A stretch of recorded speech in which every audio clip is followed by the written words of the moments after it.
ఐటీపై AI పిడుగు 2028 నాటికి ప్రపంచవ్యాప్తంగా ఆర్టిఫిషియల్ సునామీ. మరి టీసీఎస్, ఇన్ఫోసిస్, విప్రో లాంటి కంపెనీలకు దెబ్బ. ఏఐ ఆటోమేషన్తో ఉద్యోగాల్లో భారీగా కోత. ఇక్కడ ఏం జరుగుతుందో తెలుసా? రాబోయే రోజుల్లో 10 ఏళ్ళకు ఒక టెక్నాలజీ మారితే ఆ 10 ఏళ్ళే మనకు ఉద్యోగం ఉంటుంది అనుకోవాలి. 60 ఏళ్ళు ఉద్యోగం చేసేవాళ్ళం మనం. 60 ఏళ్ళు ఉద్యోగం చేసేటటువంటి పరిస్థితి నుంచి ఇప్పుడు 10 ఏళ్ళే ఉద్యోగం కడికి వచ్చింది. ఇప్పుడు ఈ జనరేషన్ ఉన్నది, ఒక జనరేషన్. ఆ జనరేషను 10 ఏళ్ళు ఉద్యోగం చేసేసరికి ఏఐ అనేటటువంటి ఒక టూల్ వచ్చేసరికి ఆటోమేటిక్గా ఈ ఉద్యోగస్తులను అందరినీ కూడా పీకేసి మళ్ళా ఫ్రెష్గా ఏఐ నేర్చుకున్నటువంటి వాళ్ళను అపాయింట్ చేసుకుంటారు. ఎంతో కొంతమందినైనా అప్పుడు ఏం జరుగుతుంది? ఈ ఎన్ని వేల కుటుంబాలు ఉంటాయో అన్ని వేల మంది కుటుంబాలు రోడ్డున పడతాయి. ఎవరైనా జాగ్రత్త పడి కొంత ఆదాయాన్ని పెంచుకొని కాస్త జాగ్రత్త పడి ఇల్లు కట్టుకొని జాగలు కొనుక్కొని పెట్టుకున్నటువంటి వాళ్ళు మాత్రం హ్యాపీగా బతుకుతారు, ఏదన్నా ఇంత వ్యాపారం పెట్టుకొని. మిగతా వాళ్ళు ఒకవేళ విచ్చలవిడితనం, డబ్బులు వచ్చినట్లే అన్నిట్లకు ఉపయోగించుకుంటా, లేదా వాళ్ళ తల్లిదండ్రులు చేసినటువంటి అప్పుల్ని కట్టుకుంటా, లేదా ఇంకా ఇతరాతర షోకులల్లా పెడితే ఆ కుటుంబము రోడ్డు మీద వచ్చేసి మరి అగమ్య గోచరంగా మారేటటువంటి అవకాశం ఉన్నది.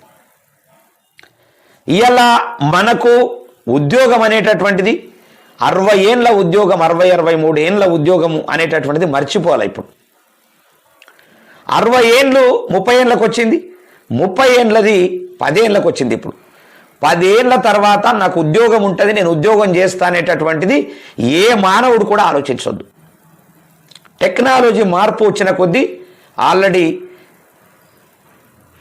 వాళ్ళకు రాదు కాబట్టి వాళ్ళందరినీ తీసేసి కొత్త వాళ్ళని పెట్టుకునేటటువంటి పరిస్థితి ఏర్పడుతుంది. మరి వాడు ఆల్రెడీ నడపాలి కదా అది. ఇప్పుడు టీసీఎస్ కానీ, ఇన్ఫోసిస్ కానీ, విప్రో లాంటి కంపెనీలు ఉన్నాయి. ఆ కంపెనీలలో ఇప్పుడున్నటువంటి ఉద్యోగస్తుల్ని తీసేసి మళ్ళీ ఈ ఏఐ సంబంధించినటువంటి ఆర్టిఫిషియల్ ఇంటెలిజెన్స్ నేర్చుకొని ఉన్నటువంటి వాళ్ళని మాత్రమే అపాయింట్ చేసుకునేటటువంటి పరిస్థితి ఉంటుంది. అప్పుడు వీళ్ళకు ₹1,00,000 ఉంటే వాళ్ళకి ఇప్పుడు 2 లక్షలు ఇచ్చేటటువంటి పరిస్థితి వస్తుంది. ఆ 2 లక్షలు ఇచ్చే పరిస్థితి ఉంటుంది కాబట్టి ఒక్కొక్కరినే రుద్ది డే అండ్ డే రుద్ది పని చేయించుకునేటటువంటి పరిస్థితి. ఇలా ఒక ఐటీ రంగంలో ఉన్నటువంటి వాళ్ళను చూస్తే వాళ్ళను మామూలు రుద్దరు, మామూలు రుద్దుడు కాదు, భయంకరంగా రుద్ది వాళ్లకు నిద్ర లేకుండా చేసి, అంటే 3 షిఫ్ట్లు 8 3 24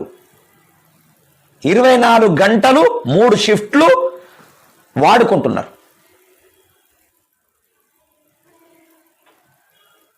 ఇక్కడ పెను ప్రమాదం రాబోతున్నది భారతదేశానికి. ఎవడో ఇతర దేశాల్లో తయారు చేసినటువంటి ఆ టూల్స్ను మన దేశంలో వాడుకొని, మన దేశంలో ఉన్నటువంటి ముందే పేద జనం, 90% పేద జనం, అభివృద్ధే జరుగుతలేదు, అట్లే ఉన్నారు. దాన్ని అప్డేట్ పేరు మీద ఇలా 2028 నాటికి ప్రపంచవ్యాప్తంగా కూడా ఈ కంపెనీలన్నీ కూడా దెబ్బతినేటటువంటి అవకాశం ఉంది. ఏఐ ఆటోమేషన్తో ఉద్యోగాల్లో భారీగా కోత వచ్చే అవకాశం ఉంది.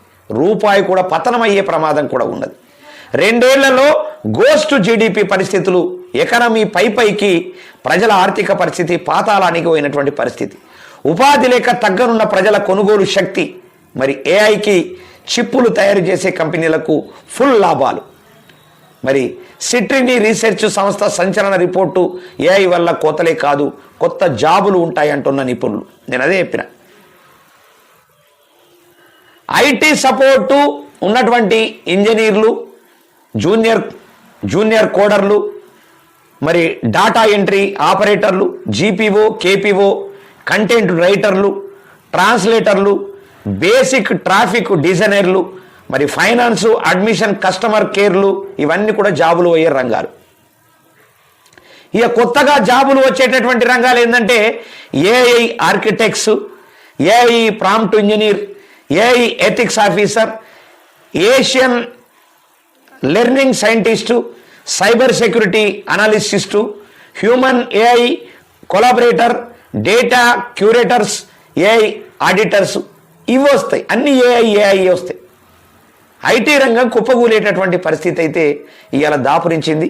ఇక ఈ 10 ఏళ్ళు ఇప్పుడు మనము ఒక ఉద్యోగం చేస్తున్నామంటే మన ఉద్యోగం 10 ఏళ్ళే ఉంటుందని అనుకునే జీవించండి దయచేసి ప్రజలారా.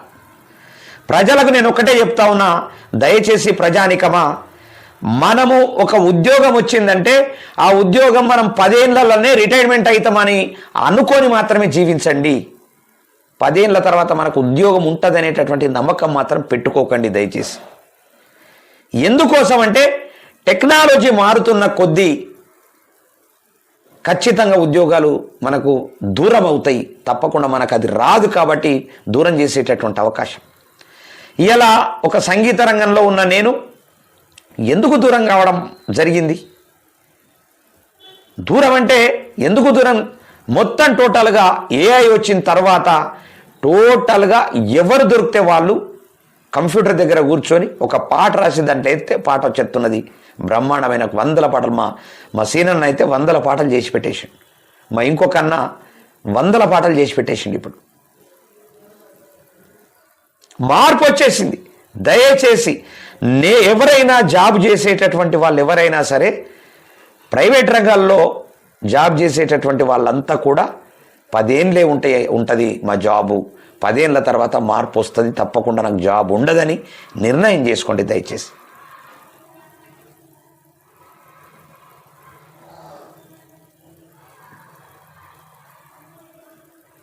కాబట్టి భారత ఆర్థిక వ్యవస్థకు వెన్నెముకగా నిలిచిన ఐటీ రంగంపై ఆర్టిఫిషియల్ ఇంటెలిజెన్స్ ఏఐ పెను ప్రభావం చూపనున్నదా? రానున్న 2 ఏళ్లలో పరిస్థితులు తలకిందులు కానున్నాయా అంటే అవుననే అంటోంది అమెరికాకు చెందినటువంటి క్రైసిస్ నివేదిక. రాబోయే ఏఐ యుగం విశ్వరూపాన్ని అంచనా వేసిన ఈ నివేదిక ప్రపంచ ఐటీ రంగాన్ని, ముఖ్యంగా భారతీయ ఐటీ కంపెనీలను ఒక్కసారిగా ఉలిక్కి పడేలా చేసింది. ఇప్పటి వరకు సాఫ్ట్వేర్ సేవల రంగంలో భారతీయ దిగ్గజ కంపెనీలైనటువంటి టీసీఎస్, ఇన్ఫోసిస్, విప్రోలకు ఏఐ రూపంలో ముప్పు పొంచి ఉందని ఈ రిపోర్టు హెచ్చరించింది. మానవ మేధస్సుతో పని లేకుండా ఏఐ చేసే ఆటోమేషన్ వల్ల 2028 నాటికి లక్షలాది ఉద్యోగాలు ప్రమాదంలో పడతాయని, ఇది భారత ఐటీ ఎగుమతులపైన తీవ్ర ప్రభావం చూపుతుందని నివేదిక స్పష్టం చేసింది.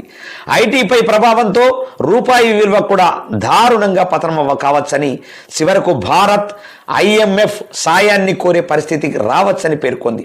అంతేకాదు ఏఐ విప్లవంతో ప్రపంచవ్యాప్తంగా ఆర్థిక వ్యవస్థలపై ప్రభావం పడుతుందని, గోస్ట్ జీడిపి పరిస్థితులు వస్తాయని మరి నివేదిక హెచ్చరించింది. అంటే ఏఐ యుగంలో ఉత్పత్తి పెరగడంతో జీడిపి పెరుగుతుంది, కానీ క్షేత్ర స్థాయిలో మరి యువతకు ఉద్యోగాలు ఉండవని పేర్కొంది. అయితే ప్రతి సంక్షోభం ఒక కొత్త అవకాశాన్ని కూడా తెస్తుందని, ఏఐ పాత ఉద్యోగాలను మింగేసిన ఇంతకు మించిన నైపుణ్యం కలిగిన కొత్త ఉద్యోగాలను సృష్టిస్తుందని రిపోర్టు పేర్కొంది. మరి ఐటీకి ముప్పు, రూపాయి పతనం అనేటటువంటిది మరి అనేక కంపెనీలు, హెచ్సిఎల్ లాంటి కంపెనీలు కూడా గడ్డు పరిస్థితులు ఎదుర్కొనేటటువంటి పరిస్థితి అయితే ఉన్నది. ఎందుకంటే టీసీఎస్, ఇన్ఫోసిస్, విప్రో, మరి హెచ్సిఎల్ లాంటి అనేక భారత ఐటీ దిగ్గజ కంపెనీలన్నీ కూడా ఇలా సంక్షోభంలో పడేటటువంటి అవకాశం ఉన్నట్లు కూడా మనకు తెలుస్తూ ఉన్నది.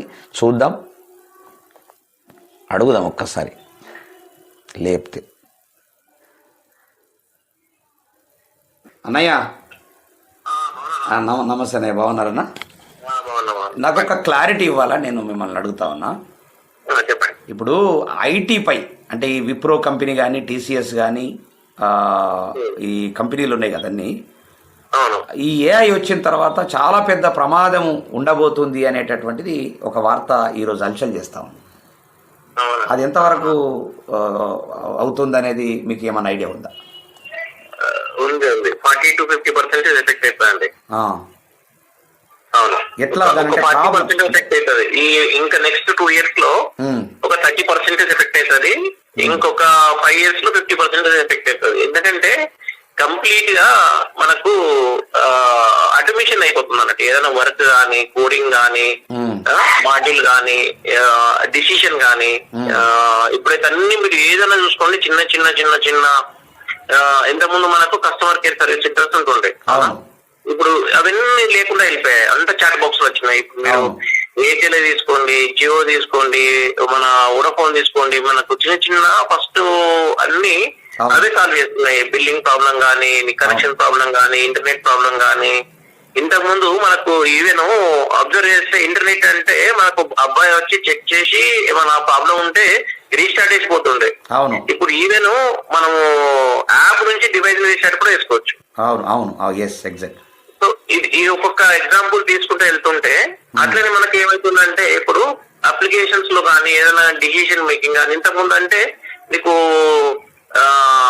ఇష్యూ ఉందనుకోండి, ఏదైనా అప్లికేషన్ చేసిన తర్వాత చిన్న బగ్ కానీ ఇష్యూ కానీ ఏదైనా ఉందనుకోండి, అంతకుముందు చాలా టైం పట్టేది. ఇప్పుడు ఈవెన్ ఇప్పుడు ఏ ఏజెన్సీ వచ్చేసినాయంటే అవే చూసుకుంటే మొత్తం ఎక్కడ ప్రాబ్లం వచ్చింది, ఏ మోడల్ లో ప్రాబ్లం వచ్చింది, దాని సొల్యూషన్ ఏంటి, ఏ సొల్యూషన్ అయితే తొందరగా ఫిక్స్ అయిపోతుంది. అది ఇప్పుడు ఈవెన్ కోడింగ్ అంతా కానీ అంతా మొత్తం అది చూసుకుంటుంది అన్నట్టు.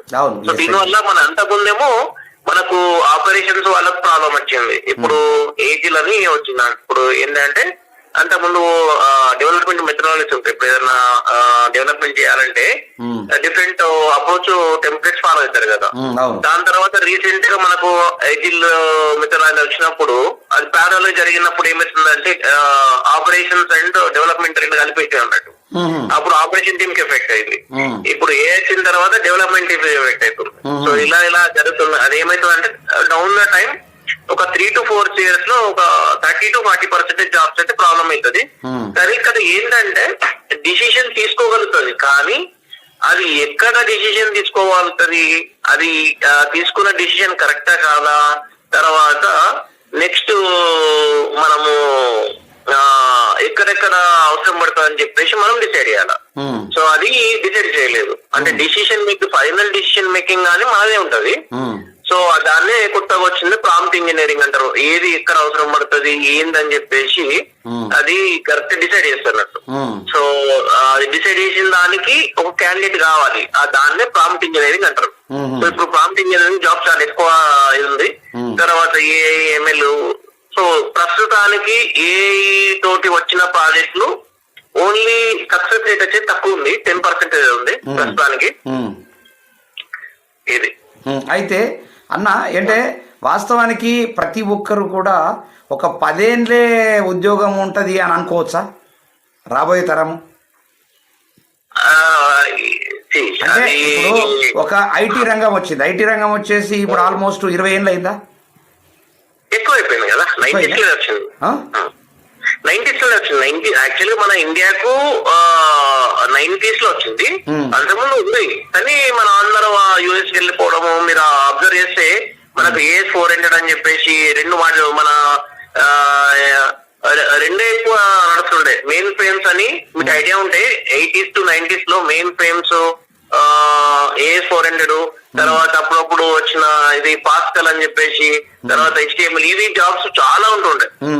అలా అలా అలా మెల్లగా అయిపోయింది. 90s లో వచ్చింది, 90s కంటే ముందే ఉంది. అంటే వాస్తవానికి గవర్నమెంట్ ఉద్యోగం ఏమో 60 సంవత్సరాలు ఉంటే ఇది 30 ఏళ్ళు వచ్చింది. ఐటీ రంగం అంటే 30 ఏళ్ళు అనుకుందాం, 30-35 ఏళ్ళు. ప్రైవేట్ రంగము, ఐటీ రంగము 30 ఏళ్ళు అనుకోకుండా నీకు 50 ఏళ్ళు చేసుకోవచ్చు, లేదు. కానీ నిరంతరము నీకు శ్రమ కావాలి, నిరంతరమైన శ్రమ, కొత్తగా వచ్చిన దాన్ని నేర్చుకోవడము, మార్కెట్ లో కాంపిటీషన్ తట్టుకోవడము. ఎందుకంటే ప్రతి సంవత్సరము లక్షల మంది బయటకు వస్తున్నారు, బీటెక్ వాళ్ళు, ఎంటెక్ వాళ్ళు. సో ఉద్యోగంలో నీకు స్థిరత్వం అనేది లేదు. ఏంటంటే డైలీ నువ్వు టెన్షన్ అనుభవించాలి. ఒక్కసారి మీరు జాబ్ వచ్చిన తర్వాత కొంచెం మనము మన ఇంప్రూవ్ చేసుకోవాలి అంతే. ఇక్కడ అట్లా కాదు, ఇక్కడ ఏంటంటే నిరంతరం ఇంప్రూవ్ చేస్తూ నీకు ప్యారలల్ గా ఉన్న అందరు ప్రతి ఒక్కరు పోటీ ఇక్కడ. ఎస్, సూపర్ అన్న. అసలు చాలా విషయాలు అద్భుతంగా చెప్పారు. ఎందుకంటే అది ఆల్రెడీ లైవ్లో ఉన్నారు, ఆల్రెడీ మీరు అంటే లైవ్లో తీసుకున్నా నేను న్యూస్. ఎందుకంటే మీకు పూర్తి వివరాలు కరెక్ట్గా తెలుస్తాయని మీకు ఫోన్ చేసిన నేను. పర్వాలేదు. థ్యాంక్ యూ అన్న, థ్యాంక్ యూ వెరీ మచ్. చాలా అద్భుతంగా పర్ఫెక్ట్గా చెప్పారు. Thank you very much. Thank you, thank you.